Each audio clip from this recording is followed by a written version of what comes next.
It's working. It's working. This is interesting. I didn't really prepare for this at all. So that there's people here and waving and saying hi is really cool. And I was all set up really nicely at my desk. And then my internet didn't work upstairs. So here we are, and there'll be like kids and stuff coming through here. And there's 8 people, I think. This is really cool. This is really cool. So this is my first time on Periscope, and I just titled this scope "Truly Connecting Others means being yourself." Like, I guess my why for even wanting to put up anything on Periscope or be here is to connect with you. I guess I'll tell you a little bit about myself. So, I'm Shanti. I live in Switzerland. I have 4 kids.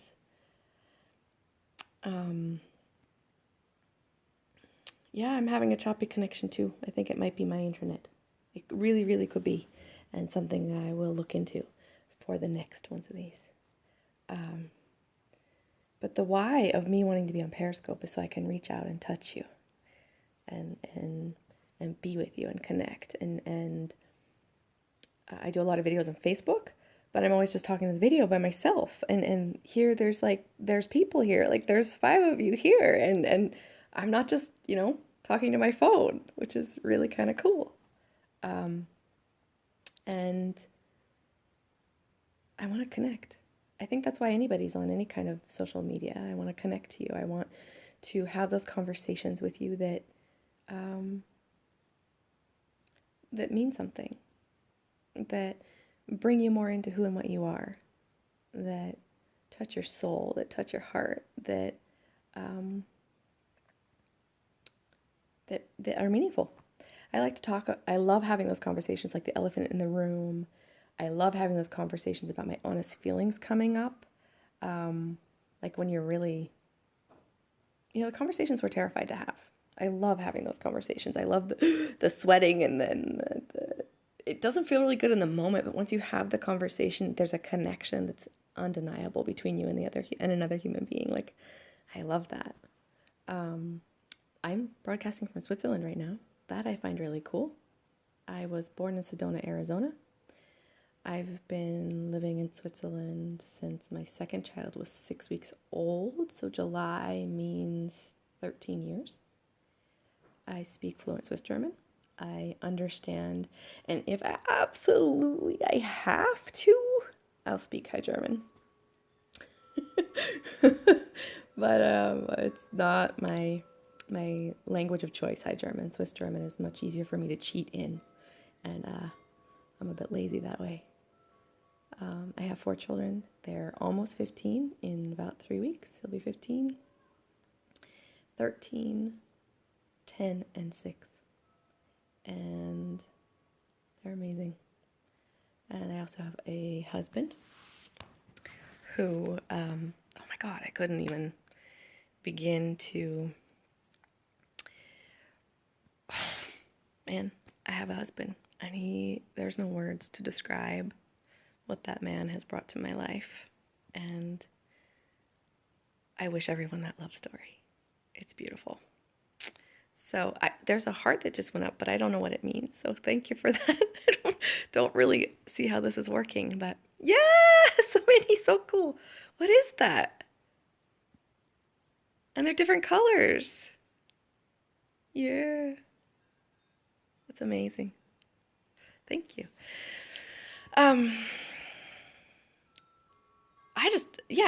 And I'd like to share with you about deeply connecting, how I deeply connect with myself every day. And, oh, can I tap the screen and send them back?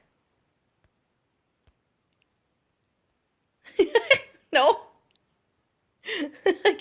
Cool, very cool, thank you. I'm going to share with you my most current love meditation, and it's Yeah, exactly. I have to receive. That's really great. That's great that that just came up because what I'm about to talk about, this meditation, is really about reception, like receiving. It happens to not be a deep strength of mine, although that's changing and not necessarily true in this moment anymore. But so what I started to apply is that I sit with just comfortably. Right now I'm sitting with my back against the wall, my legs crossed, and listening to music, probably between 7 and 10 minutes. And on the inhale, I'm inhaling love and the universe and stars and source and all of that good juju stuff. And when I'm feeling exceptionally brave, I chant the mantra internally. I love myself. I love myself. I love myself. And then on the exhale, it's I just open to receiving. So it's not inhale good, exhale bad. It's inhale good, keep receiving love, keep receiving love, and allowing that cycle to keep happening. And what's really great is that there were 5, 6, 7, 8 people when I started, and now there's 3. And I hear my mind go, "Oh my God, you're failing!" And I'm not really sure what I'm failing at, but it's fascinating to me how the mind works. Because right now I'm feeling really good about being here with you and with me. And the wind chimes. I'm not sure if you're going to be able to pick up and hear that, but it's really beautiful.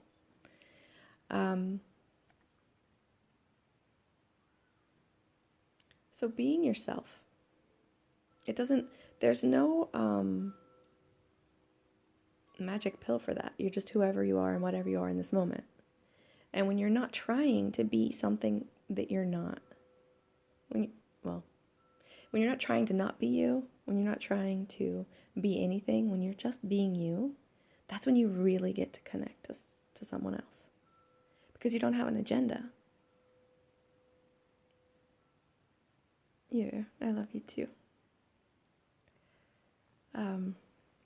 So Christy's my friend, and is here to support me, and I love that.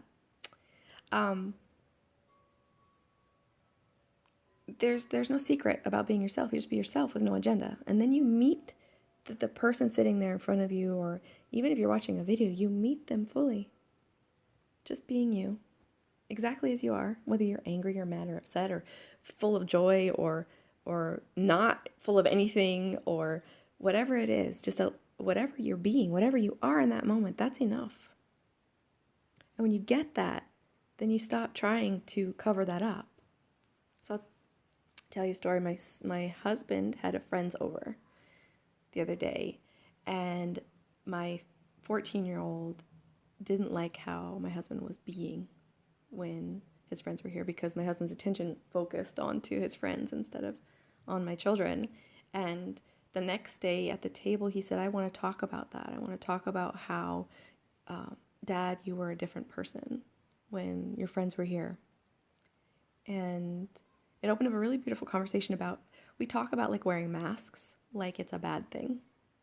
Or we talk about wearing masks as if the masks are not who and what we are. And that makes it like some kind of bad thing. Like it makes you feel uncomfortable. You think, well, when I go to school or I go to work or I talk to this neighbor or I talk to that friend or I'm with family or whatever, I'm a different person in those situations. I'm going to disagree. We're not different. We're masters of adaptation. And each of those masks are a piece and a facet of who and what you are. They're not other than you. They're not happening outside of you. They're not happening away from your experience. They're happening as you. Like, I embrace all my masks. And what's really fun is when you start to notice, oh, I have my school mask on, or I have my neighbor mask on. And it's a really conscious thing. Yeah. It's a really, really conscious thing that happens. You start to consciously wear masks. And notice, oh, here I feel, in this environment, I'm feeling like being more quiet. Or in this environment, I'm more open. Isn't that interesting? And not analyzing it and not making it bad and not seeing it as wrong. Not making it just accepting it as that's part of what we are. We simply adapt, and there's nothing wrong with that. We adapt to what our visceral, lived, direct experience is. We adapt to that. We're not actually adapting to other people or what other people want. Or we will say, well, I'm trying to please someone else, but that's not possible. So we're just adapting to our visceral, lived experience. I'm just checking into what mine is right now. And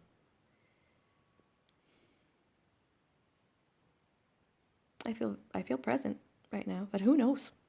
Who knows which mask I'm wearing right now? I'm wearing the mask of sitting in my living room talking to my phone with 2 visitors. And it's really not that difficult to be yourself. I think that we have so many ideas about who and what we are and what we need to be or what we should be or how we should appear or what we should do or whatever. I did put earrings on for you guys. Normally no earrings, no makeup, just completely raw. Thank you. There's little hearts. I love it. It makes me so happy. Yay! I'm getting fed by your hearts. Thank you. I don't know how this Periscope thing works. I watched a couple Periscopes this morning just to kind of like get a feel for it. And there was, somebody was saying, well, make sure you know why and make sure I'm here to connect. I'm here to love the bejesus out of this right here and whoever is on the other side of that. I don't have to know you. I don't have to know your circumstances. I don't have to know, because I do know you. How can I not? And I find that in me really being myself, whatever that is, because it's wildly, I can't even say that word enough, inconsistent. I am super inconsistent. What I am and who I am is absolutely inconsistent. There's no consistency here, except for maybe the love. But, I just don't know. So in being me, it allows me to be with you however you are, in whatever state you're in. And to feel you. To feel me. I love you because I'm a selfish. It doesn't necessarily mean I would like you. Like there's still preference. But the love is love surpasses liking. Sometimes I don't even like my kids. It's got nothing to do with how I interact with them. It's got nothing to do with my love. Yeah. Yeah. It's true. It's like living in a world without strangers. I don't feel like I don't go somewhere and think, oh, there's strange people here. If anything in that way, I'm much more like a child. Like I come into a place and there's maybe some shyness. Kind of like, like a kid peeking out from behind the leg and being like, but a full awareness, a full observation of what's taking place, and a deep desire to look directly in the face of people, but not to the point that it makes them uncomfortable and it's kind of creepy, because I've had people be like, I'm really present with you. Really? That's kind of creeps me out. So, but I understand where it's coming from. It's really just this beautiful desire to connect. We want to connect, and as humans, I think that's what I can't speak for everyone. I want to connect. It's what draws me to Periscope. It's what draws me to make videos on Facebook. It's what draws me to post. I want to connect. I want to feel you, and if I could, I'd want to squeeze you. That feeling like when you hold a little baby or a kitten, or I don't know, some freaking really preciously cute thing. That's how I feel. And sometimes it's hard to contain. And I don't try to anymore. I don't try to. I felt trapped in a world of trying to contain that. And it brought me a lot of interesting experiences. And so I don't contain it anymore. My children have taught me a lot about that, about just being really honest with where I am right now. Like, here's some come.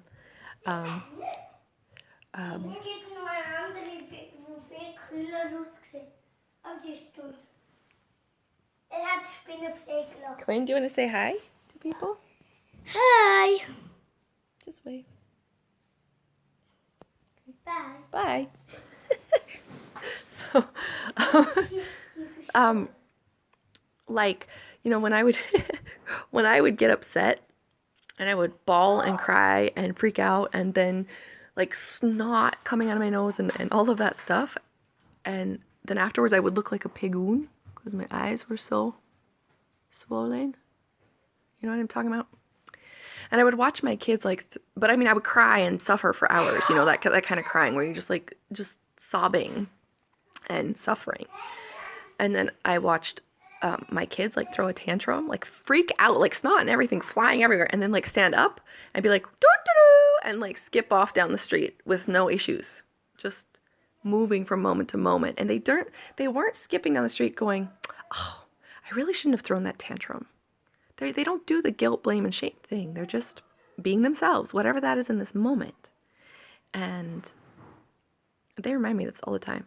I just have to be present to that moment of being them, and I'm really like, that's what it's like to really be yourself.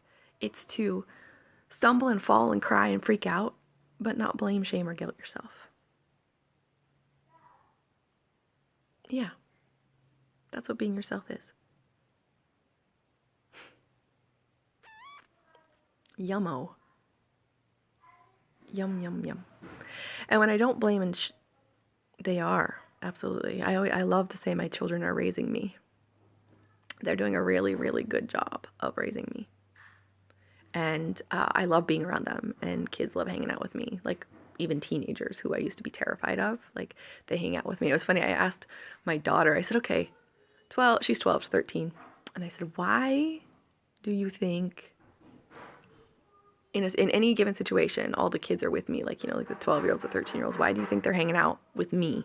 Like, what is it about that? And it, you know, her feedback touched me deeply because she said, Mom, you're just you. You're not trying to be something else. And I was like, well, could you tell me more about that? And she said, well, most of the adults are trying to be something else or trying to pretend like they know stuff. And you're just being you. And so I used to be terrified of teenagers. Like, it freaked me out. Like, I've always loved babies my whole life. Even when I was a baby, I loved babies. They're drumming upstairs.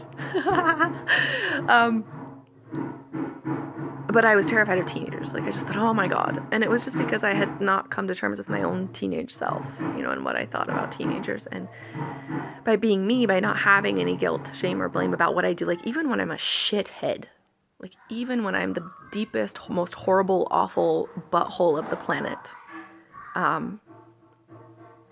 I don't beat myself up for that. At least not for very long. It's like a little bit. I just hold myself, tell myself everything's going to be okay. Give myself the love that I felt like I might have been missing. Another one of my children's coming home in that moment. And I don't spend any time blaming, shaming, or guilting myself. And it allows me to respond really quickly to my environment and to the people in my environment, the people that I love deeply. And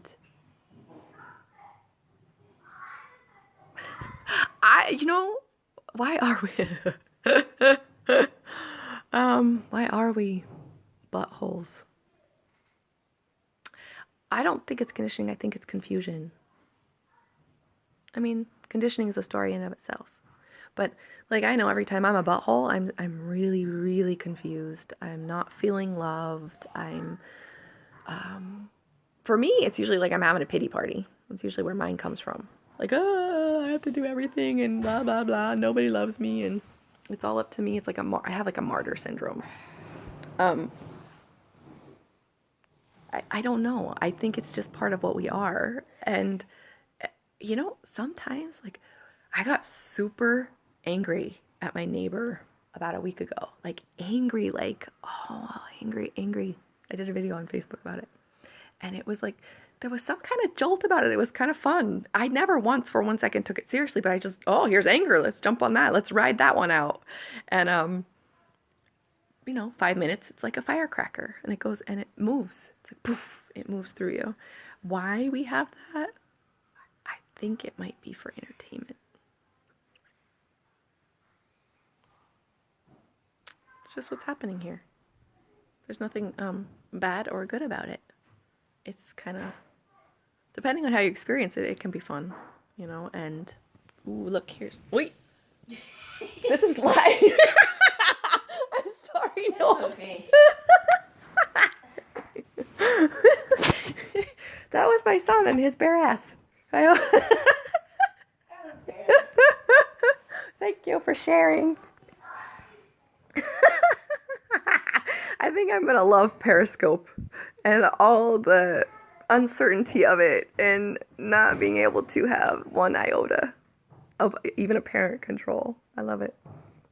I love it. Yep, I'm gonna be at home here.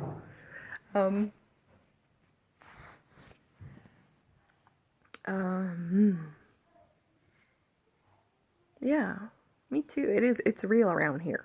We only get real. And I think it's really, really awesome that I love you.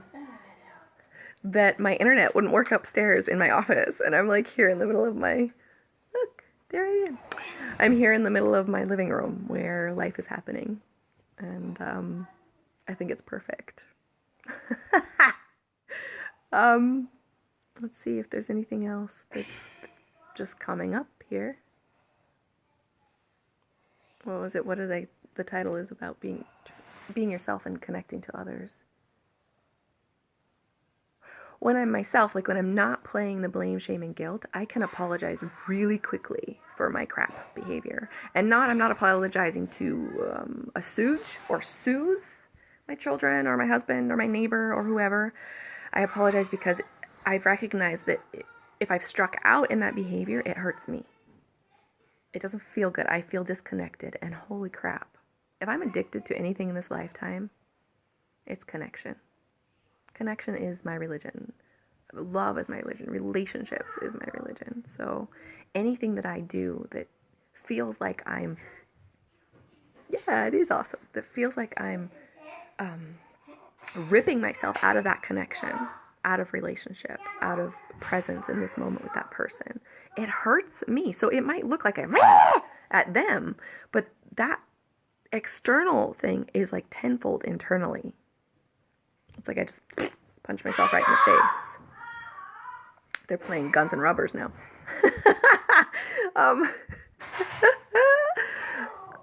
So when I notice it so quick when I hurt. I was about to say when I hurt someone, but it's really when I hurt.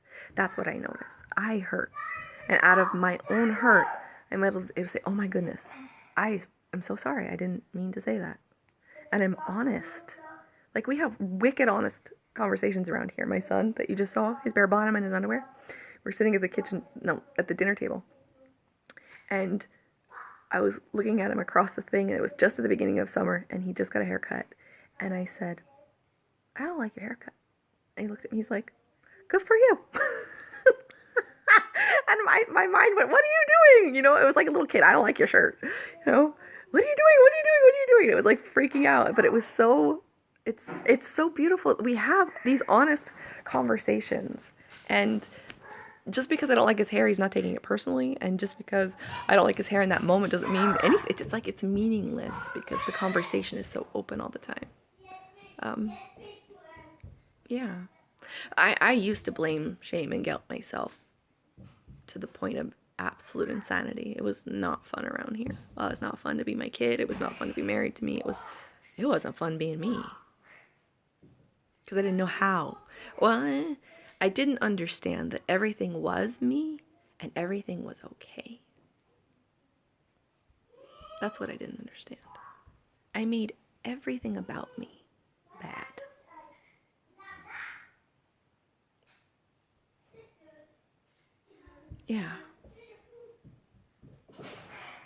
And then slowly,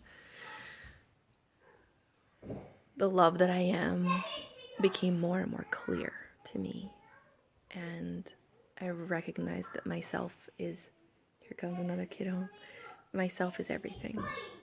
The good, the bad, the ugly, the warts, the snot, the beautiful, anything I experience, everything I experience is me. And it is up to me to love it. And it's even fully okay when I don't love it. Like, it's all welcome here. Okay. Yay. Kitty's getting some food. And, just checking, make sure that she's not in her underwear.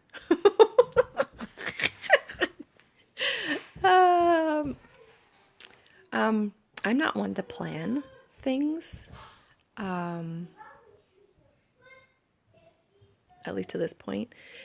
And I would like to do Periscope more, and I'm not sure what I would talk about. Just like I don't know what I'm talking about here. Here, look. You want to say hi? No, she doesn't want to say hi.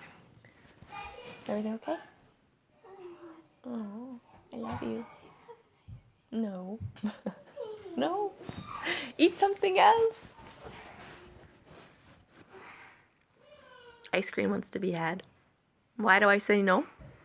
Because I can. I don't know. I seem to be the ice cream boss right now. It's very interesting. Very interesting. There's fruit, yummy fruit. They're not yummy. They're not? Peaches are full, man. Cut them up and make a little salad out of them?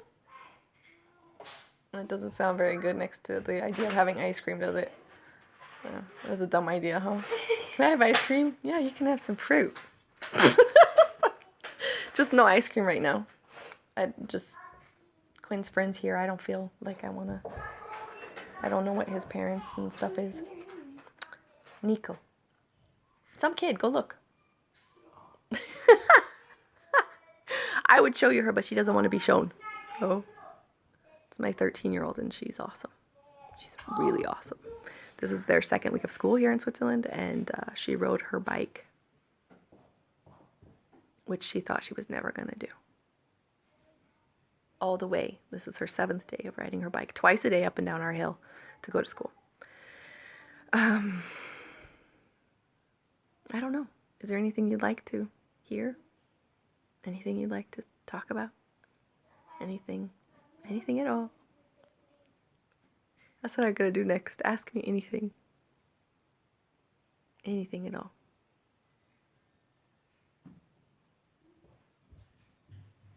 I'm watching outside.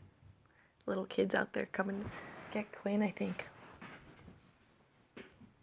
Kannst du schnell sie go am Türen sagen oder der Quinn sagen, dass Leila da ist?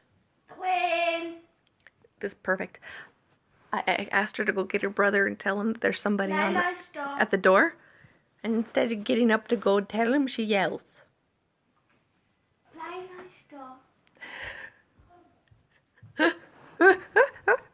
I love that. Go get your sister. They cry out there. So I'm feeling like I'm complete with this Periscope unless there's something that you would like to. Back from feeding your kitty. Anything you'd like to talk about? Or watch me talk about is probably more honest. His name is Luca, not Nico. I said Luca. Did I say Nico? Yeah. Oh, sorry. I was wrong. I love you too, Christy. Big kisses. Big kisses. I'm wondering how... Doesn't this like die in 24 hours or something? Right? That's how Periscope works. I love you. If I could kiss you, I would. I would hug you too. Okay. I know you can catch it, but I might let this one die because it doesn't seem like there was much. It was just me and you and beautiful.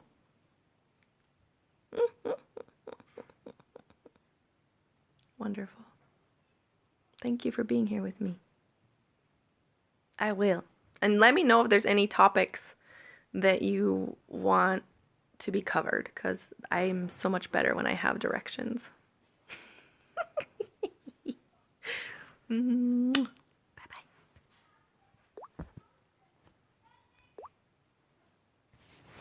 And now I'm stuck. It won't let me stop the broadcast. I'm such a professional. Let me try again. Okay, then I'll catch it. I will catch it. I will. Fun. If I can stop the broadcast, otherwise I'm be here forever. Let me try again. Nope, I can't turn this thing off. Wait a second. Oh! Or maybe I have to. Hold on a second. It likes me. Periscope wants to eat me. Okay. I figured this out. Okay, I'm gonna swipe down. Thank you so much for your help. No. Swipe down to stop. Double tap to flip the camera. Uh-huh. Okay. It's not working. Okay, there's that thing. Yes, I'm an Android. Yes. I'm on Android. Yeah, I'm on Android.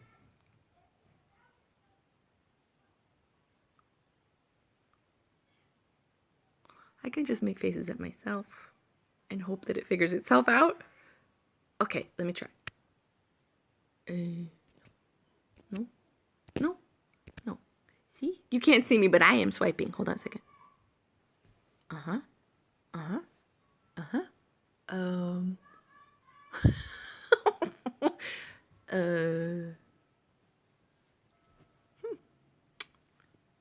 No, that did not work. I think I'm stuck on here forever and ever.